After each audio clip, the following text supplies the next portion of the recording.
perkenalkan, nama saya Nazila Rifadina dengan NIM G7012401. Saya dari kelas C, saya adalah praktikan praktikum analisis farmasi. Pada kesempatan kali ini saya akan memenuhi tugas pendahuluan pada percobaan kedua, yaitu gugus kromofor dan auxokrom dan penentuan panjang gelombang maksimum. Jadi yang pertama, ketika kita melakukan pengujian dengan menggunakan spektrofotometri UV vis, ada syarat molekul yang bisa dideteksi oleh UV vis ini. Nah, syaratnya itu apa?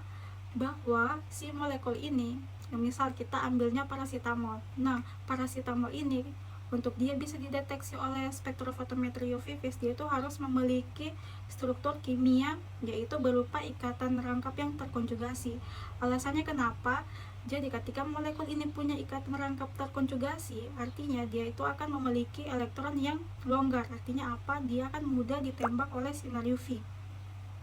Nah, ketika dia mudah ditembak oleh sinar UV, maka elektronnya itu akan meningkat ke energi yang lebih tinggi. Nah, jadi kalau misalnya molekulnya hanya memiliki ikatan rangkap tunggal, dia itu tidak bisa dideteksi oleh sinar UV vis. Jadi dalam pengujian spektrofotometri UV vis itu molekulnya harus memiliki ikatan rangkap terkonjugasi. Kemudian yang kedua itu adalah perbedaan dan ciri utama dari gugus kromofor dan auxokrom.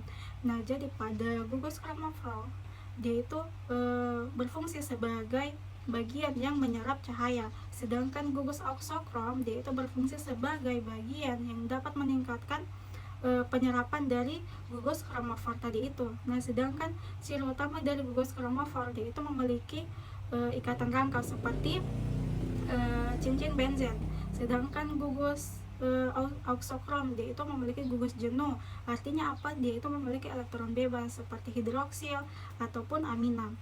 Nah, pada ilustrasi di gambar ini itu bisa kita lihat bahwa kalau auxokrom dia itu sebagai lampu panggung utamanya atau lampu utamanya, sedangkan auxokrom dia itu sebagai alat untuk penambah daya agar lampu dari auxokrom ini dapat menyala lebih terang atau lebih intens.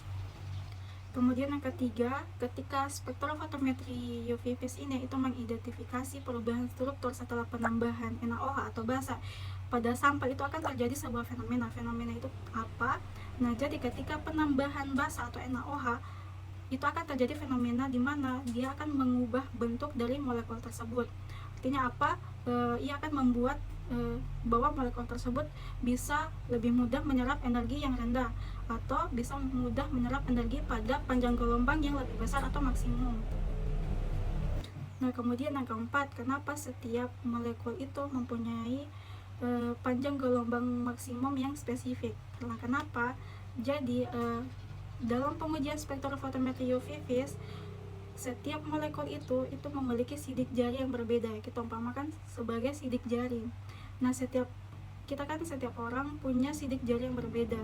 Nah, sidik jari juga pada molekul tersebut itu berfungsi juga sebagai identitas dari si molekul tersebut agar nantinya dia itu bisa terbaca oleh spektrofotometri UV vis-nya.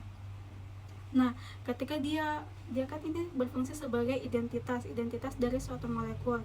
Nah, sehingga ketika identitasnya sudah dikenali, maka ia akan struktur molekulnya itu akan membutuhkan energi untuk bisa diserap oleh spektrofotometri UV vis-nya, sehingga ia akan membutuhkan atau melakukan yang namanya itu eksitasi elektron.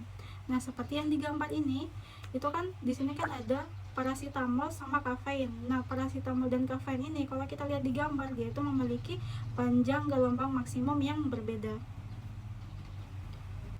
Terus yang terakhir, berdasarkan prinsip hukum Lambert-Beer, mengapa suatu sampel tersebut harus diukur pada panjang gelombang maksimum? Karena kenapa? Karena ketika dia berada di puncak gelombang maksimum atau panjang gelombang maksimum atau lambda max ini, ia itu memiliki sinyal paling kuat dan stabil. Artinya apa?